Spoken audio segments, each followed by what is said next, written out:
Animal Strike at the Zoo by Karma Wilson, illustrated by Margaret Spankler. It's true.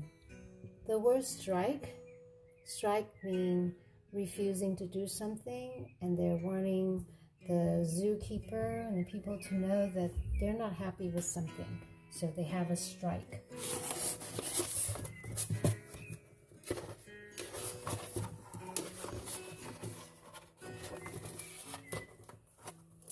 No more peanuts.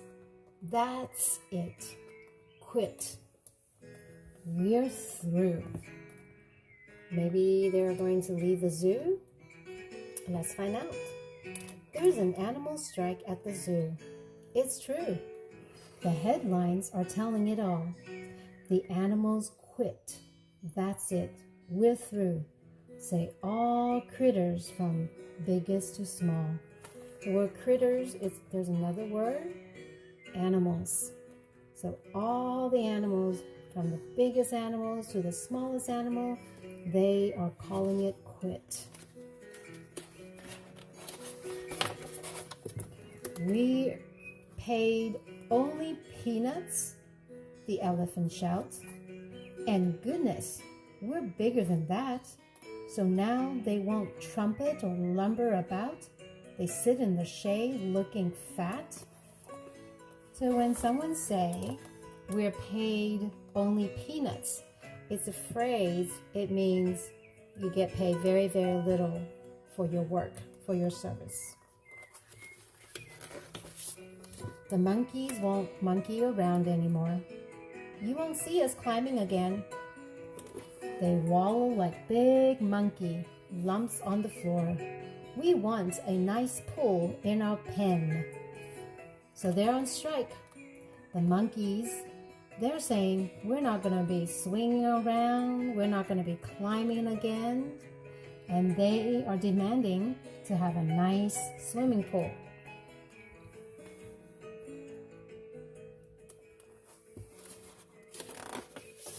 The leopards aren't prowling. They're not making any noise. The wolf packs aren't howling. The tigers aren't growling. So they're all going to be very quiet. The otters are scowling. It means they're frowning. Do you see the frown? That's what you look like when you frown. Egad, the worst has come. There's an animal strike at the zoo. This word, it means, oh no. The zebras are looking like horses today. They painted their stripes in. You see, we're all sick and tired of eating this hay. Our good looks do not come for free. So you can see here, the zebras, they are looking more like horses. So look at the paint over the zebra.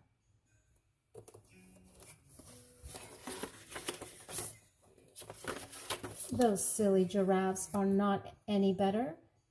You won't see our necks anymore. They're knitting themselves lots of turtleneck sweaters, which go from their heads to the floor. So they knit themselves a turtleneck. So a turtleneck usually goes all the way up to your head, right? So the giraffe are saying, we're not going to show you our head. Busyness these days is as slow as can be. Folks go to the circus instead.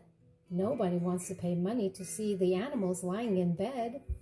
The lions aren't roaring, the eagles aren't soaring, the penguins aren't snoring. It's all rather boring. What can the zookeeper do? There is an animal strike at the zoo.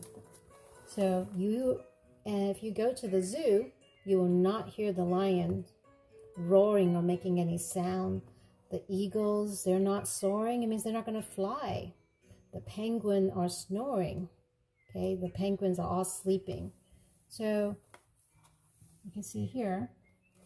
So the zookeeper and the people are worried that people are going to be bored going to the zoo. He really is doing the best that he can. The elephants all got a raise. So they gave a raise. Instead of just peanuts, they now eat pecans, and he offered them 6-hour days. The monkeys were given a small kidney pool, and he's feeding the zebra sweet oats. So they got what they wanted, because the elephant got more money. They get more money for the day. The monkey wanted a pool, but it's called a kiddie pool. Okay, kiddie pool, for little kids. But the monkeys complain that the water is cool, and the zebras demand root beer floats. The zebras say, "We want you to give us some root beers, soda." Then into the gate walks sweet little Sue. She just can't believe that she's here. She's always wanted to come to the zoo, and she has begged for this trip for a year. She's been waiting for this trip for almost a year. But no birdies are peeping, no lizards are creeping, no bunnies are leaping. But when she got to the zoo, Sue didn't see birds looking. She didn't see any birds looking at anything. She didn't see any lizard crawling, or she didn't see any bunny hopping. Then poor Sue starts weeping. Her heart is broken in two by the animal strike at the zoo. She's very unhappy that she didn't get to see what she wanted at the zoo. As tears start to streak down her cute rosy face, the animals watch that wee child. A deep hush of sadness falls over the place. So everyone feels pretty bad about it, because the little girl is unhappy. And then they go totally wild, with roaring and peeping and howling and growling. All critters, from biggest to small, start soaring and creeping and leaping and prowling. Then little Sue laughs at them all. So no longer, they're not on strike anymore, because they're doing all the things they're supposed to do. And all of the animals find out that day they actually like what they do. The zookeeper calls the reporter to say, "Hooray, no more strike at the zoo." But the bear at the circus won't pedal his bike. Uh-oh, he says he's on strike. So instead of the animals at the zoo are on strike, it's time the circus animals are on strike now. The end.